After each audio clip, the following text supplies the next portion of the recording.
Welcome back to my YouTube channel Andhra spicy food. ఇవాల్టి వీడియోలో నేను చేయబోయే రెసిపీ వచ్చేసి ఇడ్లీలోకి, దోశలోకి, పొంగల్లోకి దేనిలోకైనా పర్ఫెక్ట్ కాంబినేషన్ గా సరిపోయేటటువంటి కొబ్బరి పల్లీల చట్నీని ఎలా ప్రిపేర్ చేయాలో చూపించబోతున్నాను. వీడియోని ఎక్కడా స్కిప్ చేయకుండా లాస్ట్ వరకు చూడండి. నా వీడియో నచ్చినట్లయితే ఒక లైక్ చేయడం మాత్రం మర్చిపోవద్దండి. ఇంకా ఎవరైనా నా ఛానల్ను సబ్స్క్రైబ్ చేసుకొని వాళ్ళుంటే తప్పకుండా సబ్స్క్రైబ్ చేసుకోండి. కొబ్బరి పల్లీల చట్నీ ఎలా ప్రిపేర్ చేయాలో చూద్దాం రండి. అందుకోసం ఇక్కడ నేను పచ్చి కొబ్బరిని తీసుకున్నానండి. ఇంకా ఒక 10 పచ్చిమిర్చిని తీసుకున్నాను. ఇప్పుడు స్టవ్ ఆన్ చేసేసుకుందాము. కడాయి బాగా వేడెక్కిన తర్వాత అందులోనికి నేను 2 స్పూన్స్ ఆయిల్ని వేసేసుకుంటున్నాను.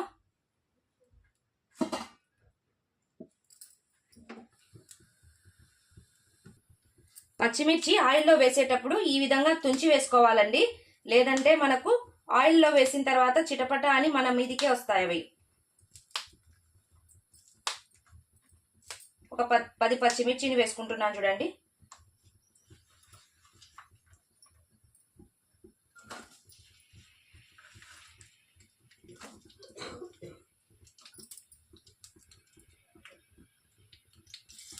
అలాగే 1/2 స్పూన్ జీలకర్రని కూడా వేసేసుకోవాలి. జీలకర్ర వేయడం వల్ల చట్నీకి మంచి ఫ్లేవర్ వస్తుంది, అలాగే టేస్ట్ కూడా వస్తుందండి.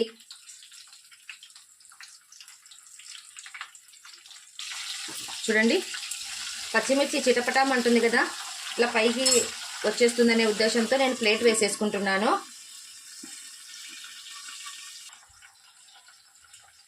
చూడండి, పచ్చిమిర్చి కాస్త వేగాక మనము 1 ఇంచ్ అల్లాన్ని కట్ చేసి వేసేసుకోవాలి. అల్లం వేయడం వల్ల మంచి టేస్ట్ వస్తుందండి.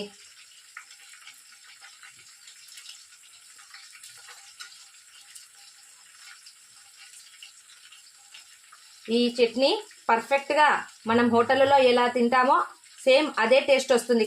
తప్పకుండా మీరు ఒకసారి ట్రై చేయండి.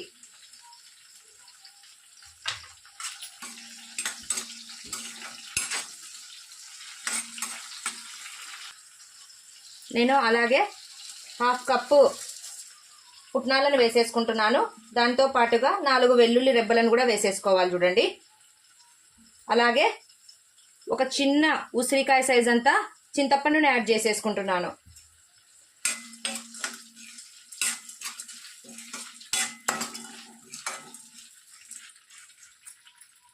ఇవి కాస్త వేగేలోపు ఇప్పుడు కొబ్బరిని కట్ చేసేసుకుందాము.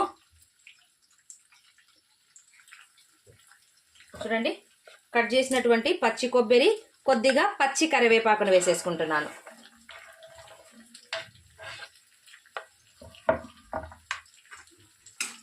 వీటిని బాగా కలిపేసుకొని ఒక 2 మినిట్స్ పచ్చి కొబ్బరి వేగేంత వరకు దీన్ని మగ్గనిద్దాము.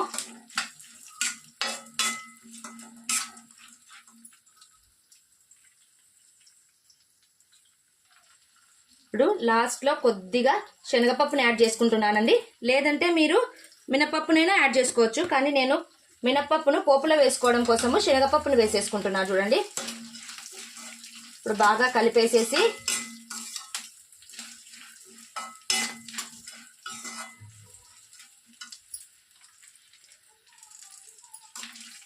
ఒక 2 మినిట్స్ ఉంచేద్దామండి.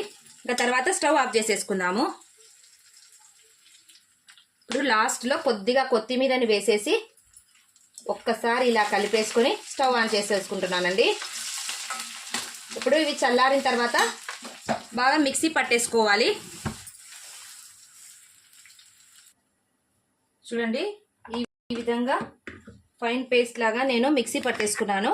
ఒకవేళ గట్టిగా ఉంటే కొద్దిగా వాటర్ వేసుకోవచ్చండి. మనము చట్నీకి పోపు పెట్టేసుకుందాము. ఇదే కడాయిలో నేను ఒక 2 స్పూన్స్ ఆయిల్ని వేసేసుకుంటున్నాను.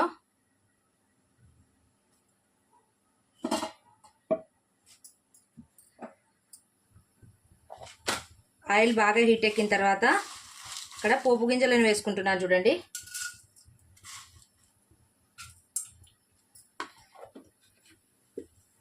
అలాగే కొద్దిగా కరివేపాకును కూడా వేసేసుకోవాలి.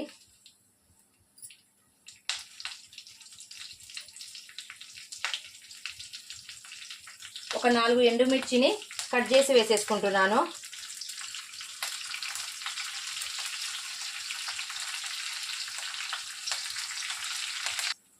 అలాగే కాస్త ఇంగువ వేసేసుకుంటున్నానండి.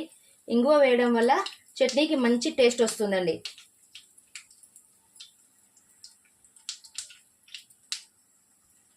ఇప్పుడు స్టవ్ ఆఫ్ చేసేసి ఇది కొద్దిగా చల్లారిన తర్వాత ఈ పోపును మనము చట్నీలోనికి వేసేసుకోవాలి. అంతేనండి, ఫైనల్గా కొబ్బరి పల్లీల చట్నీ రెడీ అయిపోయిందండి. మీరు కూడా ఈ రెసిపీని తప్పకుండా ట్రై చేయండి. చూడండి ఎంత కలర్ఫుల్గా కనిపిస్తుందో. ఇది చాలా అంటే చాలా టేస్టీగా ఉంటుందండి. ప్రతి టిఫిన్ ఐటెంలోనికి సూపర్ అంటే సూపర్గా ఉంటుంది. మీరు కూడా ఈ రెసిపీని తప్పకుండా ట్రై చేయండి. నా వీడియో నచ్చినట్లయితే లైక్ చేయండి. మీ ఫ్రెండ్స్ అండ్ రిలేటివ్స్కి షేర్ చేయండి. మరిన్ని సింపుల్ అండ్ టేస్టీ రెసిపీస్ కోసం నా ఛానల్ను సబ్స్క్రైబ్ చేసుకోవడం మాత్రం మర్చిపోవద్దండి. Thank you for watching. Take care. Bye-bye.